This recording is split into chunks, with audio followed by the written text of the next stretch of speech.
आज ना मी तेलची आणि गुळवणी हा पदार्थ बनवणार आहे।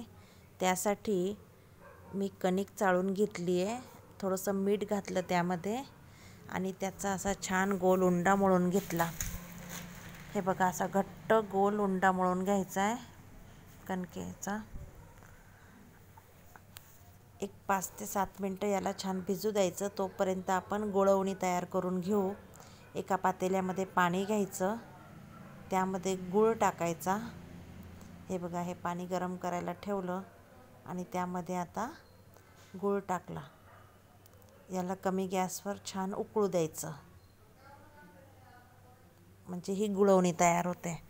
आणि आता हे पीठ चांगलं भिजलं आहे। आता याच्या आपण पुऱ्या लाटून घेऊ। तेल डायरेक्ट छोटे छोटे उंडे मळून देखील करून आपण तेल लावून पुऱ्या लाटून घेऊ शकतो, पण मी असे एक पोळी लाटली त्याची पीठ लावून। हे बघा, असा एक गोल उंडा घेतला,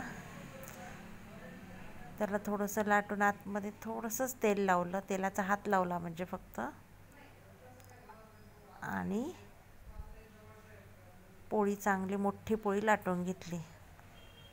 जाडसर अशी पोळी लाटली, जास्त पातळ नाही। पातळ पोळी लाटली की पुऱ्या कडक होतात, म्हणून मध्यम पाहिजे। या पद्धतीने मी पोळी लाटायला सुरुवात केली।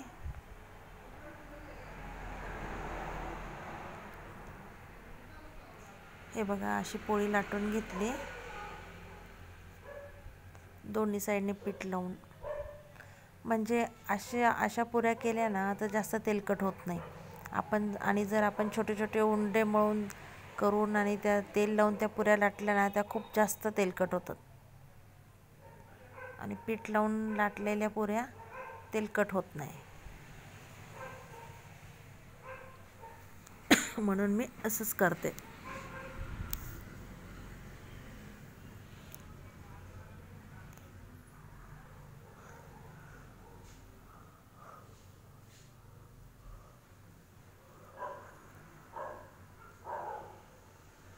हे बघा, आता छान पोळी लाटून झाली। आता ह्या वाटीने मी गोल आकाराच्या अशा पुऱ्या काढून घेणार।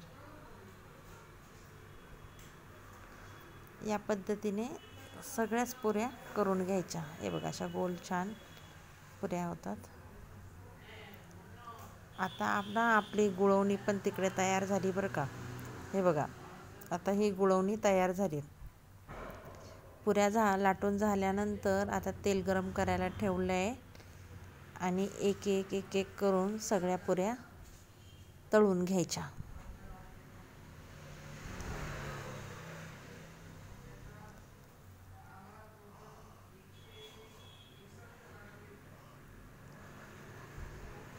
हे बघा, पुरी किती छान फुगली आहे।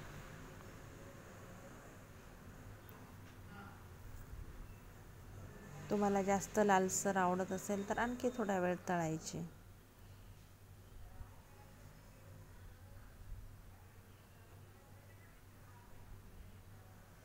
ही झाली आता तळून। आता दुसरी पुरी टाकायची। पूर्वीच्या काळी ना, पाहुणे घरी आले की तेलची आणि गुळवणी हा पदार्थ केला जायचा, असं माझ्या सासूने सांगितलं। त्यांच्या सासूबाई त्यांना नेहमी हा पदार्थ बनवायला लावायच्या। माझ्यासाठी हा नवीनच होता, म्हणजे मी असं गुळवणी आणि पुरी कधी खाल्लेली नव्हती। खूप टेस्टी लागतं बरं का, तुम्ही नक्की करून बघा। अशा पद्धतीने सगळ्या पुऱ्या या तळून घेतल्या। आता आपण ताट करू। हे बघा, आता हे गुळवणी गाळून घ्यायचं, कारण की आपलं याच्यामध्ये गुळामध्ये काडी कचरा असू शकतो। आणि या छान टम फुगलेल्या गोल गोल पुऱ्या